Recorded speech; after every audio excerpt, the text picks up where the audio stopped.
এত অল্প বয়সে বিবাহ করে ফেলবে? ও তো এখনো নিজের পায়ে দাঁড়ায় নাই। ও যে নিজের পায়ে দাঁড়ায় নাই, বিয়ে করাচ্ছে না বা করছে না, সারা রাজ্যে উলঙ্গ ছবি দেখে, সে সময় কার পায়ে দাঁড়াইছে? শত শত মেয়ের সাথে যে অসৎ সম্পর্ক, আজকে যে 8 বছর যাবৎ হারাম প্রেম ভালোবাসার নামে হারাম সম্পর্কে জুড়ে আছে, সেটা ঠিক আছে? সেটা কি? সেটা ঠিক আছে নাকি? বিবাহটা ক্ষতিকর। অথচ কোরআনুল কারীমের সূরা নূরের মধ্যে আছে, আল্লাহ তাআলা বলছে তোমরা তোমাদের সন্তানদেরকে বিবাহ করিয়ে দাও যদি দুর্বল হয়, ফকির হয়, অভাবী হয়। আল্লাহ বলছেন ফাসাউফা ইউগনিহিমুল্লাহ, আল্লাহ তাদেরকে ধনী করে দিবে। ওই বেটির রিজিক নিয়ে আসবে, তুমি রিজিক দিবা কিত্তা? ওই বেটির মালিক নাই, কথা বুঝেন নাই? যিনি স্ত্রী মহিলা, তার একজন মালিক আছে না, তো উনি তো হেরে রিজিক দিবে। তোর সমস্যা কি বেটা? তুমি দিবা কিত্তা? এতদিন তার বাবার মাধ্যমে তার রিজিক দিছে, এবার তোমার মাধ্যমে দিবে। এটা সহজ বিষয়, একদম সহজ বিষয়। আমাদের বাংলাদেশের একজন বড় জেনারেল শিক্ষিত মানুষ, বাকি খুব ইসলামী জ্ঞান সমৃদ্ধ একজন মানুষ ছিলেন। তিনি একজন বড় শিক্ষাবিদ ছিলেন, বুদ্ধিজীবী, খুব ভালো মানের, শাহ আব্দুল হান্নান। ওনার একটা লিখুড়ি আমি পড়ছিলাম একবার, ওইখানের মধ্যে উনি লিখছে যে আমার আম্মা, মানে ওনার মার কথা লিখছে, আমার মা গত 2-3 বছর আগে মারা গেছে। উনি লিখতেছে আর কি, আমার মা দীর্ঘদিন যাবত অসুস্থ ছিলেন। তা আমি আমার আম্মার অসুস্থতার পিছনে প্রত্যেক মাসে 15-20 হাজার টাকা চিকিৎসার জন্য খরচ করতাম। তো আমার আম্মা যখন মৃত্যুবরণ করলো, তো এখন তো আমার এই 15-20 হাজার টাকা খরচ যায় না, উনি তো মারাই গেছে। তো আমি একটা হিসাব করলাম, উনি লিখছে যে আমি একটা হিসাব, ওই ভাই মোবাইল নামাইতে বলছি, ভাই না হলে পছন্দ না হলে বাইরে চলে যান, আরো 2জন মানুষ বসুন। বললাম না আমি, আমার দিকে তাকায় শোনো ভাই, এটা আমি ইচ্ছা করে বলছি, নজর বরকত হয়। ও আরেক মানুষের শুনানোর দরকার নেই, তুমি নিজে শোনো, যার দরকার হে হেডটা হেড মতো শুনে নিবে। তাইলে কি বলতেছিলাম ভাই? জি, তো উনি বললেন যে আমি চিন্তা করলাম এখন তো এই 2-3 বছরে বা এই 2 বছরে যেহেতু আমার মা মারা গেছেন, মা নাই, ওই 15-20 হাজার টাকা তো আমার উদ্ধৃত থাকার কথা, ঠিক না? এটা যুক্তির কথাই। কিন্তু উনি বলেন আমি তো কোনোভাবেই ওই 15-20 হাজার টাকা উদ্ধৃত আমার টাকার মধ্যে, উপার্জনের খরচের মধ্যে পাচ্ছি না। আজকে 2 বছরে তো এটা পাইলাম না। তখন আমার ইয়াকিন হইছে মূলত আমার মা যতদিন ছিল ওই টাকাগুলো আমার মার রিজিক, মা খাইছে, আমার রিজিক না। বুঝেন নাই চাচা? ওটা আসবে কোত্থেকে? ওটা তো আমার মায়ের রিজিক, এটা তো আমার না।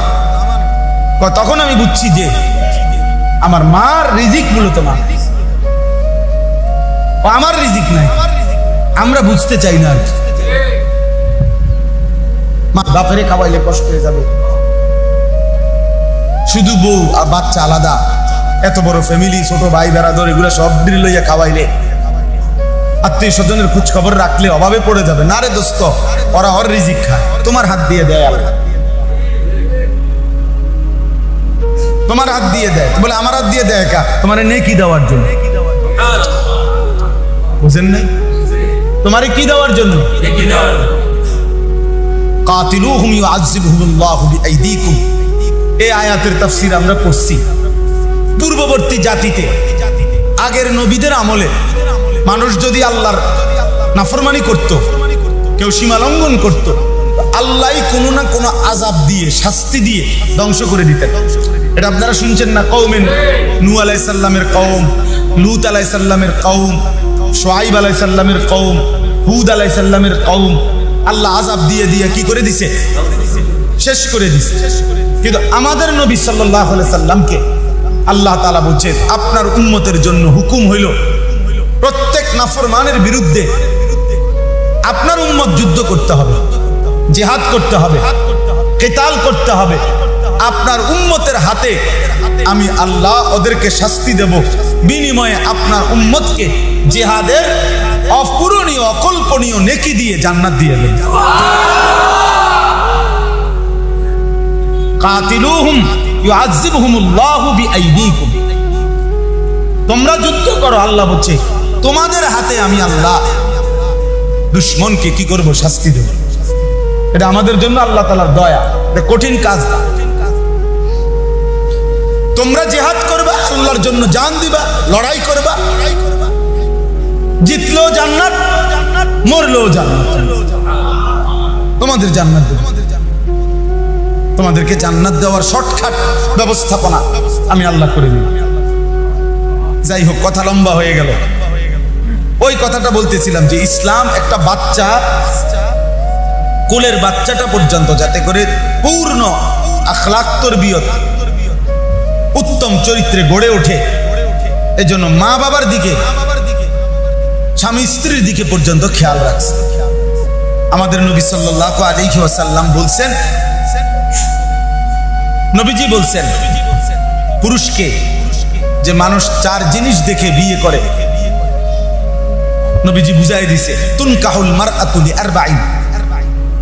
পৃথিবীর যে কোনো মানুষ এই 4টি জিনিসের যে কোনো একটি দেখেই নারীকে বিবাহ করে। 1 নাম্বার লিজামালিহা, তার সৌন্দর্য দেখে। কেউ কি দেখে বিয়ে করে? সুন্দর, সুন্দর, ভালো লাগছে, ভালো লাগছে। মেয়ের বাপ কি করে? মেয়ের বাপ ফুটপাতে তেরফাল বিছায় ঘুমায়। তো কিরে কষ্ট, তুই বাবা আমার এত সম্পদ, আমার এত বাড়ি গাড়ি, তুই বুঝি হেন থেকে এই মেয়ে পছন্দ হয়েছে? কহ না, ভালো লাগছে।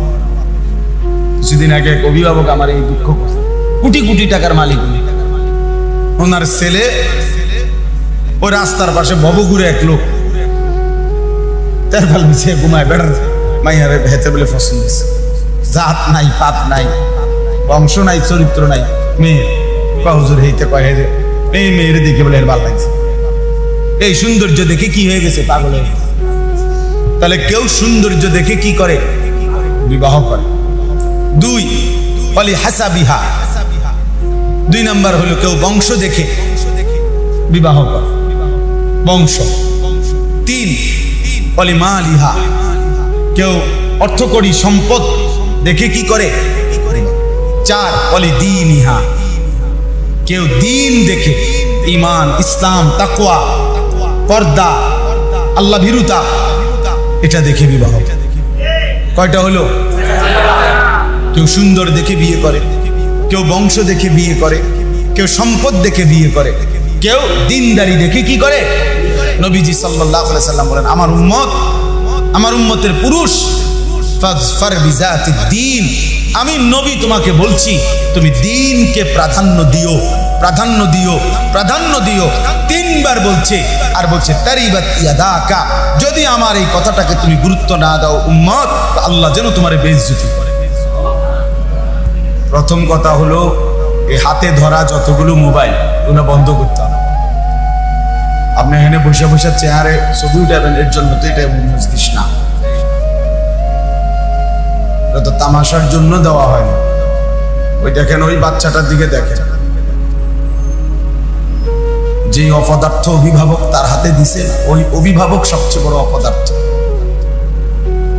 যার বিবেকে এটা কুলাইলো না যে আমি কেমনে একটা ছোট্ট বাচ্চার হাতে ভিডিও করবার জন্য মোবাইলটা দিলাম।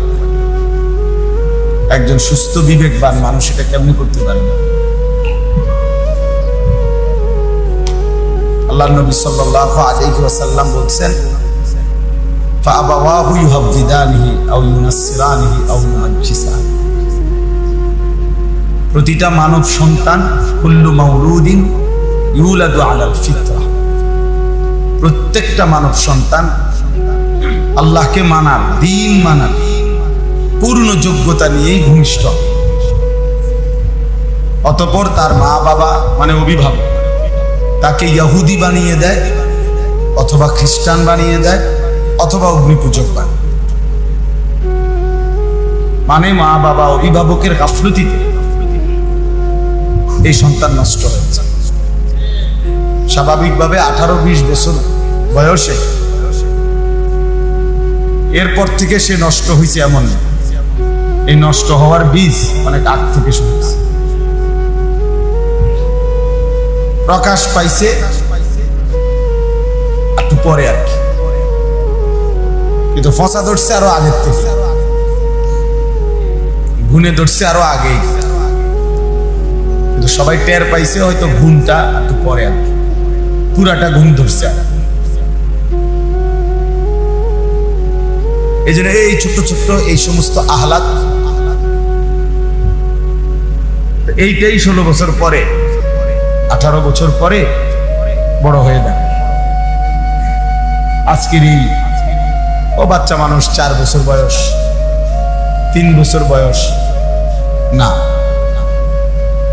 এটা খুব খেয়াল। আমাদের ফুকাহায়ে কেরাম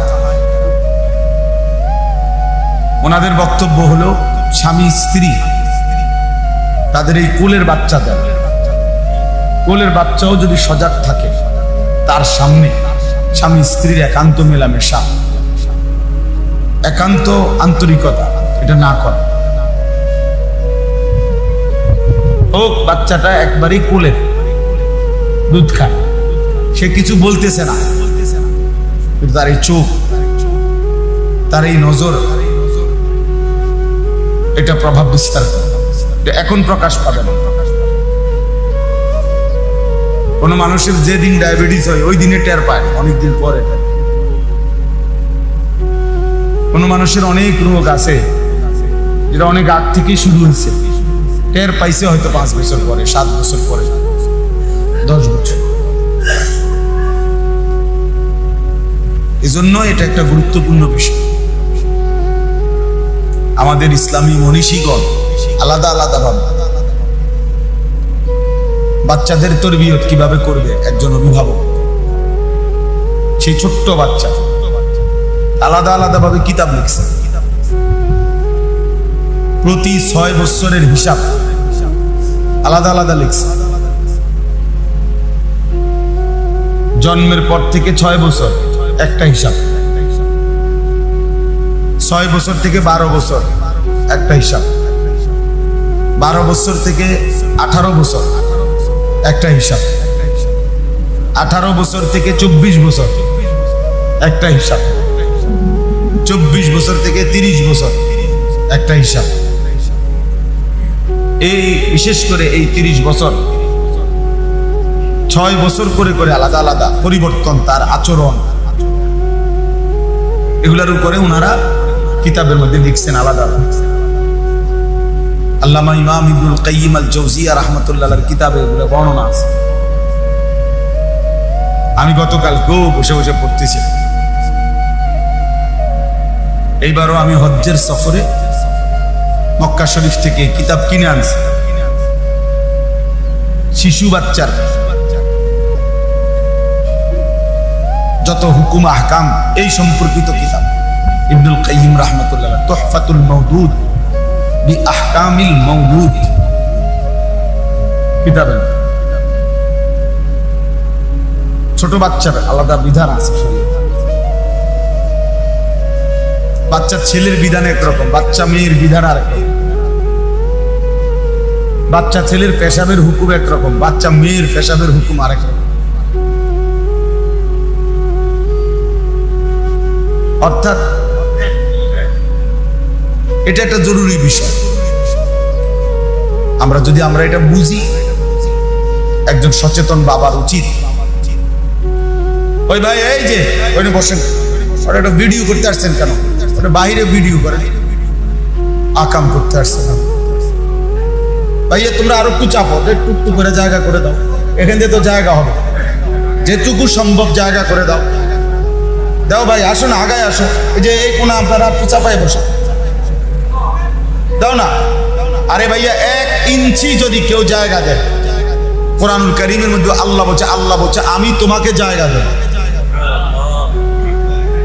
ফাফসাহু ইয়াফসাহিল্লাহু লাকুম, অন্য মুসলমানকে জায়গা দেওয়ার কথা আল্লাহ তাআলা বলছে কোরআন শরীফ। এজন্য সবাই একটু চাপাইলে ভালো হবে। ফ্যান চলতেছে, লম্বা বয়ান হবে না, তার কোনো 2-4 ঘন্টা বয়ান না, 1 ঘন্টা ইনশাআল্লাহ, তো এর মধ্যেই শেষ হয়ে যাবে। এজন্য আমরা একটু মহব্বতের সাথে আরেকজনকে জায়গা করে দিই, যেদূর সম্ভব হয়। এটা কোরআনুল কারীমের মধ্যে আল্লাহ তাআলা বলছেন, তোমাদেরকে যখন বলা হয় দ্বীনি মজলিসের মধ্যে অন্যের জন্য জায়গা করে দাও, ইজা কিলা লাকুম তাফাসসাহু ফিল মাজালিস ফাফসাহু, তোমরা জায়গা ছেড়ে দিও, প্রশস্ত করে দিও। ইয়াফসাহিল্লাহু লাকুম, আল্লাহ তাআলা তোমাদের অন্তর প্রশস্ত করে দেবেন। আল্লাহ তোমার দিল বড় করে দেবে। তুমি এক বিগত ছেড়ে দাও। এজন্য দুনিয়া যদি কেউ কারোর জন্য এই দুনিয়াবি জায়গা জমি ছেড়ে দেয়,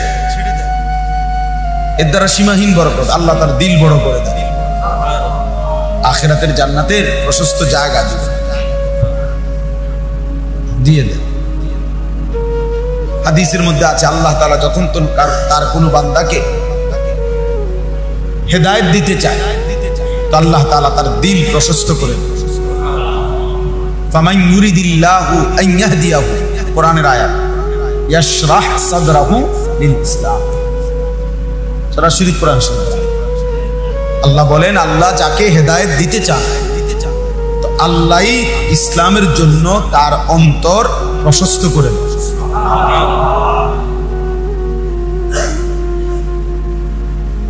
আল্লাহই প্রশস্ত করে। তাহলে আল্লাহ যদি দিল প্রশস্ত করে দেয়, এর দ্বারা ঈমান আমল নসিব হবে, আল্লাহর বন্দেগী নসিব হবে, ইবাদতের তৌফিক হবে। এজন্য দুনিয়া ছেড়ে দিলে ভালো, এ কিচ্ছু হয় না। এক বিগত জায়গা আপনার বাড়ির পাশ দিয়ে, আপনারই চাচতো ভাই, এটুকু জায়গা দিয়ে দিলে বেচারার বাড়িতে ঢুকতে পারে, রাস্তা হয়ে যায় না, দিত না। এমন গাদ্দার 30 বছর না 300 বছর যদি কাঁদে, হে দিবেন।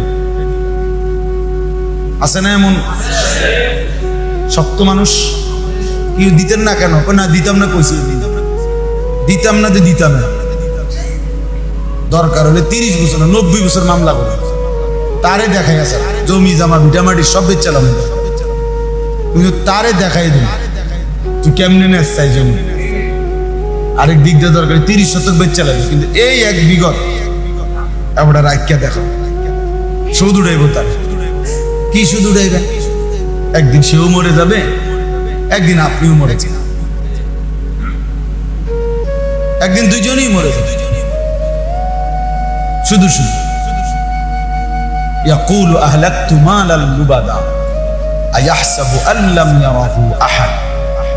আল্লাহ তাআলা বলে, আমার বান্দা বলে,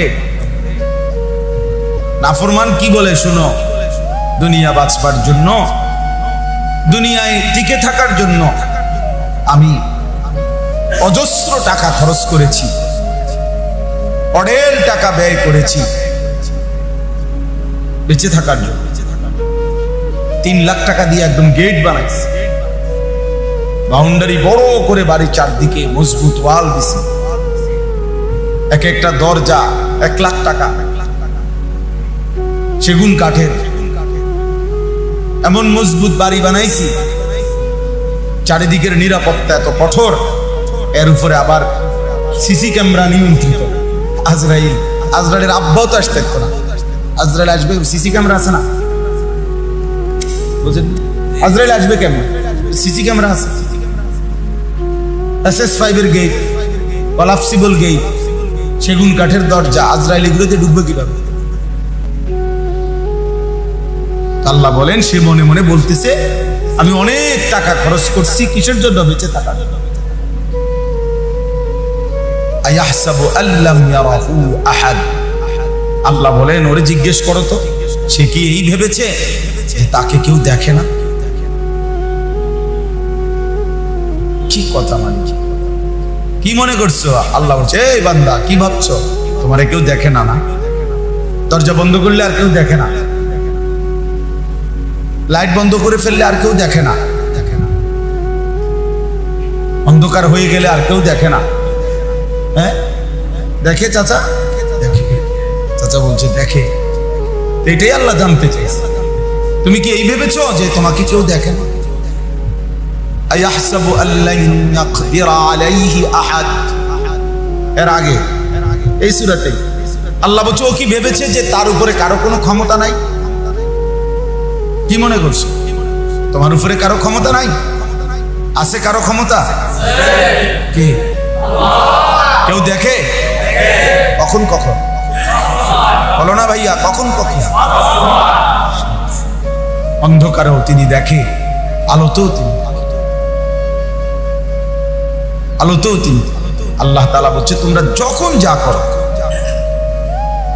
যখন যা করো আমি তখন তাই তোমাদের সাথেই থাকি, তোমাদের সামনে উপস্থিত থাকি, আমি আছি, আমি দেখছি। ইল্লা কুন্না আলাইকুম শুহুদান, আমি যেন তোমার সামনেই আছি, তুমি যেন আমার চোখে চোখেই আছো। আলাম ইয়ালাম বিআন্নাল্লাহা ইয়ারা, আল্লাহ বলে বান্দা কি জানে না যে আল্লাহ তাকে সারাক্ষণ দেখে? ওহুয়া মাআকুম আইনামা কুনতুম, যেখানেই তোমরা থাকো না কেন আল্লাহ তো সেখানেই আছে। ওয়া নাহনু আকরাবু ইলাইহি মিন হাবলিল ওয়ারিদ, আল্লাহ বলে তোমার গর্দানের সাথে যে রগ যেটা ছিঁড়ে গেলে তুমি মরে যাবা, তোমার শাহরগের চাইতেও আমি আল্লাহ তোমার কাছে, আমি আছি তো বান্দা। ওয়া ইযা সাআলাকা ইবাদি আন্নী ফাইন্নী করিব, আল্লাহ বলে আমার বান্দা যখন আমাকে ডাকে, আহ্বান করে, আমার কাছে কিছু চায়, ফাইন্নী করিব, আমি তো একদম নিকট, আমি তো একদম উজিবু দাওয়াতাদ দাঈ ইযা দাআনি, আমার বান্দা যখনই আমাকে ডাকে আমি প্রতিটা ডাকে সাড়া দিই, প্রত্যেক ডাকে সাড়া দেয়। এজন্য প্রত্যেক বান্দা যতবার আল্লাহ বলে, খুদার কসম আল্লাহ ততবারই বলে লাব্বাইক ইয়া আবদি, এই বান্দা আমি তো হাজির, বলো না বান্দা কি চাও, কিছু লাগবে বান্দা বলো, বলো সুবহানাল্লাহ। এই যে বলে, আমি বললাম, আল্লাহ বলে হ্যাঁ শুনছি তো, বলো, আবার বলো সুবহানাল্লাহ। আল্লাহ বলে আবারও বলে, আবারও রিপিট, মানে আমি যতবারই বলি ফাযকুরুনি আযকুরু, আমিও তোমার স্মরণ করি। তুমি রাতে ডাকলে আমি রাতেই আছি। ইন আতাইতানি লাইলান আতাইতুকা লাইলা, তুমি যদি মাগফিরাতের জন্য, গুনাহ মাফের জন্য আমার কাছে রাতে আসো, আমি রহমত মাগফিরাত নিয়ে রাতেই আসবো। ওয়া ইন আতাইতানি নাহারান আতাইতুকা নাহার, তুমি দিনে আসলে আমি দিনেই আসবো। ইয়া ইবনা আদম কুম ইলাইয়া আমশি ইলাইয়া, হাদিসে কুদসিতে আছে, আল্লাহ তাআলা বলেন হে বনি আদম তুমি আমার জন্য দাঁড়াও, আমি তোমার জন্য হাঁটবো, তুমি দাঁড়াইলে আমি হাঁটবো। কুম ইলাইয়া আমশি ইলাইয়া ওয়ামশি ইলাইয়া উহারবিলু ইলাইকা, তুমি আমার জন্য হাঁটো, আমি তোমার জন্য দৌড়বো। তুমি আসবে যে দূর, আমি আসবো তার চাইতে শতগুণ বেশি।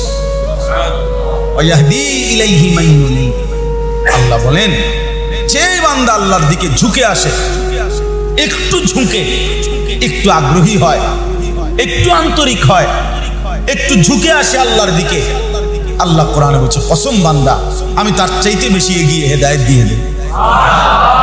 বাচ্চা মার দিকে আসে, নতুন যখন হাঁটা শিখে, বাচ্চা আসে দুই তিন কদম আসতেই পড়ে যায়, মা তার চাইতে দৌড়ায় গিয়া বুকে জড়ায়া আদর দেয়, চুমান। বাচ্চা তো আসে পিচি পিচি পাও দিয়া, মা দৌড়ায়। মায়ের দরদ যদি হয় এমন, তো মায়ের যিনি মালিক ওনার দরদ। বাকিদেরকে বলেন আরেক দিন আসতে, মানে আজকে আর জায়গা নাই, তারা সামনের বছর আইতে করে। এই তো এখানে যেহেতু আর জায়গা নাই, ওনাকে বলেন যে সামনের বছর যাতে আসে। এখন নাম লিখে রাখেন, সামনের বছর না করে আলাদা দাওয়াত দেন, চাইলে চলেন। আর সাফান যাইতো না, হুদা সাফাইলে হইতো না, আর কি কান্দে উঠবো মানুষ।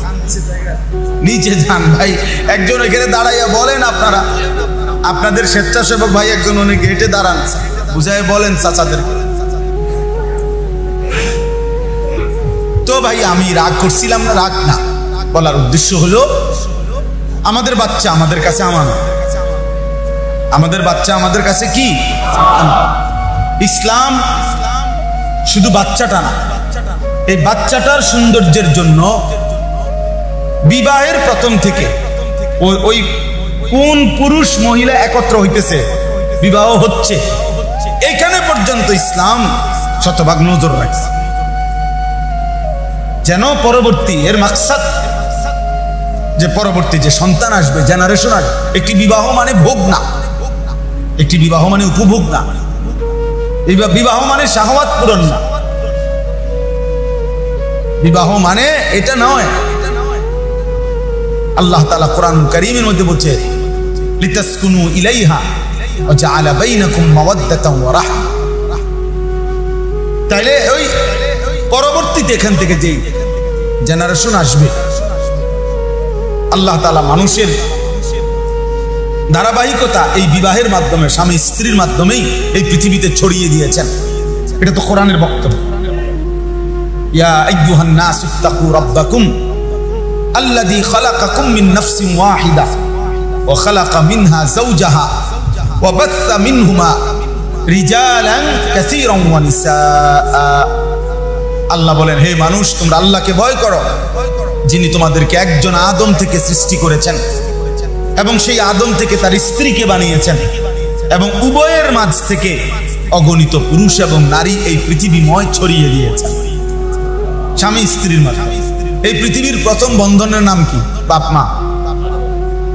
না না না, এই পৃথিবীর প্রথম সম্পর্ক, সম্বন্ধ, বন্ধন, এটার নাম কি? বাবা মা, ভাই বোন, চাচা ভাতিজা, স্বামী মা, এটা না। এই পৃথিবীর প্রথম বন্ধন কি? স্বামী স্বামী স্ত্রী, এই যে আদম হাওয়া। তাহলে এই প্রথম বন্ধন স্বামী স্ত্রী, সেখান থেকে রব্বুল আলামিন এই পৃথিবীময় মানুষ ছড়িয়েছে। ইয়া আইয়ুহান নাসু ইন্না খালাকনাকুম মিন যাকারিন ওয়া উনসা জাআলনাকুম শুউবান ওয়া কাবাইলা লিতাআরাফু। যে এই আয়াতে একই। তাইলে আল্লাহ তাআলা সেই পুরুষ এবং নারী, স্বামী স্ত্রীর দিকে, পুরুষকে বলছে কেমন স্ত্রী পছন্দ করবা, মেয়ের জন্য মেয়ের বাবাকে বলছে কেমন ছেলে পছন্দ করবা। তোমার মন মতো না, ইসলাম ছেলেটা কেমন হবে এটাও বলে দিছে, মেয়েটা কেমন হবে এটাও কি করে দিছে, যেন এর মধ্যে শুধু উপভোগ না, এটা শুধু রাত কাটানো না, এটা শুধু শাহওয়াত পূরণ না, এটা একটি বংশ, এটা একটা প্রজন্ম, এটা একটা জেনারেশন, এটা আগামী কিয়ামত পর্যন্ত একটি সম্পর্ক, চলমান একটা ধারা। অতএব এটা মামুলি কিছু না। আর নিকাহু মিন সুন্নতি, নালে এইভাবে গুরুত্ব দিয়ে আলাদা করে এটা বলার কি দরকার?